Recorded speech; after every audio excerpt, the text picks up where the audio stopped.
কোশ্চেনটা হচ্ছে the Arabian Nights dash still a great favourite. The Arabian Nights অর্থ হচ্ছে কি, এটা হচ্ছে একটা উপন্যাসের নাম। স্টিল এ গ্রেট ফেভারিট অর্থাৎ আরাবিয়ান নাইটস বইটার এখনো জনপ্রিয়তা আছে। শূন্যস্থানের জন্য অপশন এ তে আছে ইজ, অপশন বি তে আছে আর, অপশন সি তে আছে ওয়াজ এবং অপশন ডি তে আছে ওয়ার। দেখুন কোশ্চেনটা সলভ করার আগে আমরা সর্বপ্রথম রুলসটা চলুন জেনে আসি।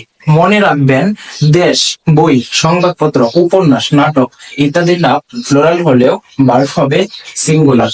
সর্বদা এই মনে রাখবেন কোনো দেশের নাম, কোনো বইয়ের নাম, সংবাদপত্রের নাম বা নাটক উপন্যাসের নাম যদি দেখতে প্লুরাল মনে হয় কিন্তু এদের পরে ভার্বটা হবে সিঙ্গুলার। তাহলে চলুন প্রশ্নটা সমাধান করি।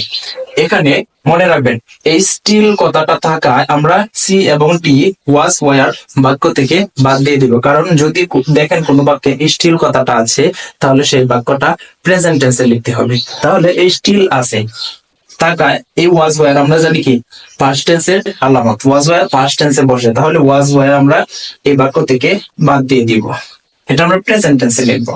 এখন কথা হচ্ছে ইজ হচ্ছে সিঙ্গুলার আর হচ্ছে ফ্লোরাল, আমরা সিঙ্গুলার বসাবো নাকি ফ্লোরাল বসাবো? ওই যে আমরা রুলস দেখে আসছিলাম কি দেশ, বই, বইয়ের নাম যদি দেখতে ফ্লোরাল ফ্লোরাল মনে হলেও সিঙ্গুলার ভার্ব গ্রহণ করবে।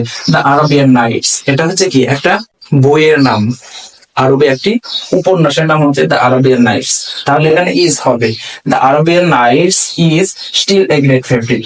আরবিয়ান নাইটস বইটার জনপ্রিয়তা এখনো আছে।